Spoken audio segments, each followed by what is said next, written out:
Bungie gave me a bunch of codes for this new dragon emblem, and I'm giving away 7 of them over on my Twitter. Link is in the description if you want to check it out.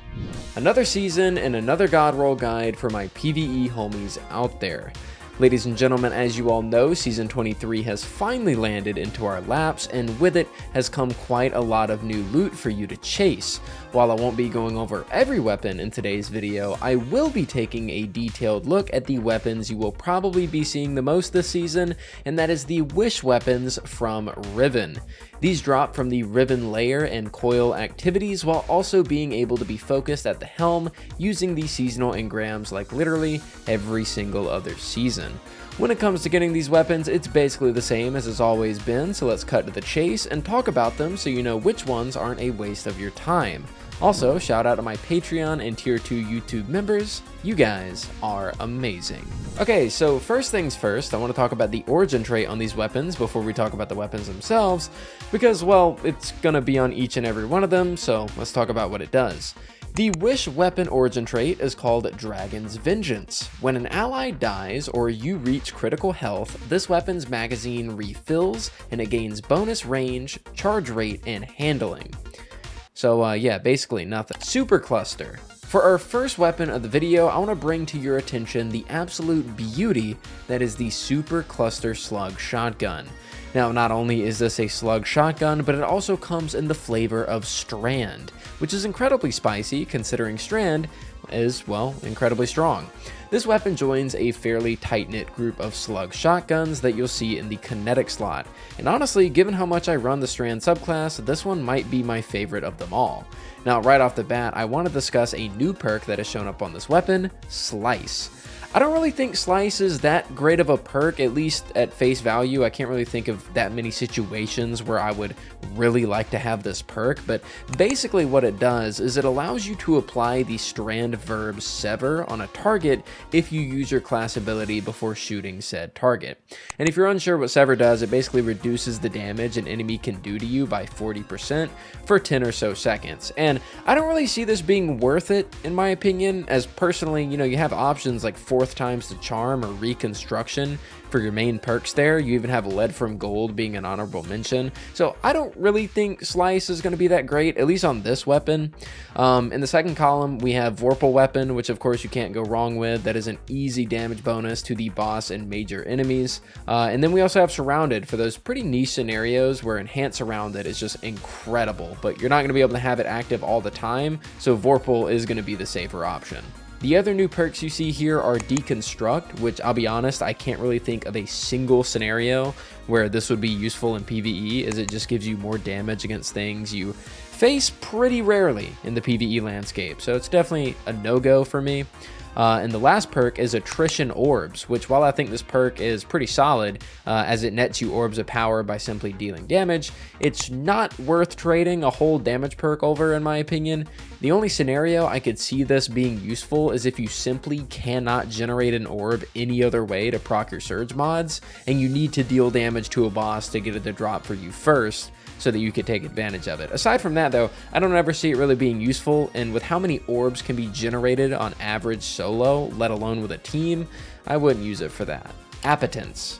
I'm not gonna lie fellas, I'm pretty sad that this weapon came out when it did. Although the state of double special isn't completely in shambles, it definitely is compared to what it once was. And while we're in this slump of double special not being stupid OP, we finally get delivered to us a legendary kinetic slot trace rifle. Appetence is a stasis element weapon and comes with some pretty damn good perks, so long as you're looking into dishing out damage specifically, and not something along the lines of utility like Path of Least Resistance with Shoot to Loot.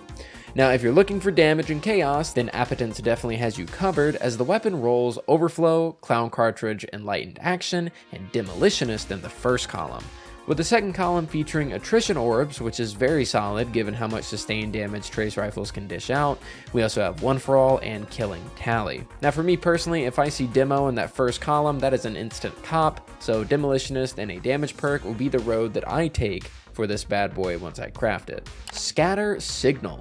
Heads up that this weapon looks pretty dookie from the gameplay that I gathered because I got absolutely horrible RNG when it came to getting good perks, but I can promise you that this fusion is actually very solid. Scatter Signal is a rapid fire frame strand fusion which comes with all of the fusion rifle perks that you could basically want, with the added bonus of strand synergy.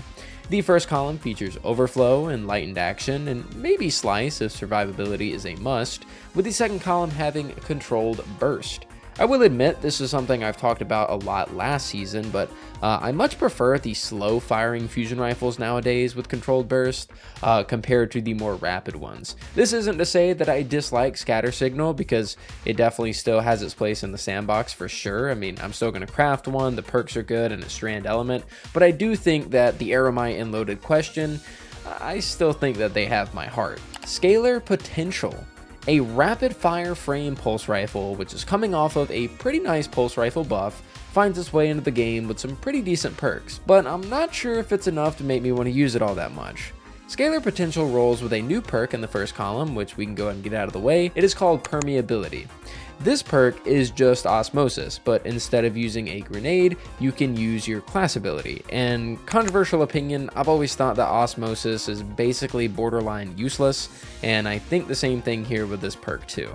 What I ultimately recommend here will probably be along the lines of Overflow or Enlightened Action, with the second column being maybe Attrition Orbs if you're rocking Surge mods, but for me, I'm probably going to go with Golden Tricorn because all I can think about is the Heart of Inmost Light Arc Titan and how much you're going to be punching and throwing grenades, and I could see Golden Tricorn being pretty good for that build, and it's one that I use a lot. Doomed Petitioner. Finally, Bungie has gotten around to giving us a 3-burst linear fusion, but in the Perp Drank flavor. And I will not lie, this one is pretty freaking solid. First column perk features 𝗁𝗵𝗴, which is alright, with Envious Assassin and Reconstruction. With the second column having Surrounded for the niche DPS scenarios, but if you're someone like me and you only use linears for surges and nightfalls, then Precision Instrument would be a really good choice here to ramp up damage as you shoot at champions. Nothing much else to say here, it's just a pretty good pick overall. LETHOPHOBIA. Lastly, which is probably my least favorite of the entire set, we have ourselves a legendary bow, which I seldom ever like, and it's also a lightweight frame, which I don't really care for all that much. LETHOPHOBIA though, it does have some decent perks at its disposal, with Impulse Amplifier, Successful Warm-Up, and Enlightened Action being in the first column, with Explosive Head and maybe Surrounded, but also not really Surrounded, being in the second. Legendary bows are a type of weapon that I just don't ever use unless I absolutely have to for like champion reasons, because exotic bows just put them so far into the dirt comparatively, and with this being a lightweight frame with mid perks at best, it is really hard for me to recommend it. But with that said, ladies and gentlemen, that is my review of the Riven Wish weapon set here in Destiny 2 Season 23. Of course, this is one man's opinion, and I get told all the time that my opinions are wrong, so definitely don't be shy and share your opinions in the comments as well.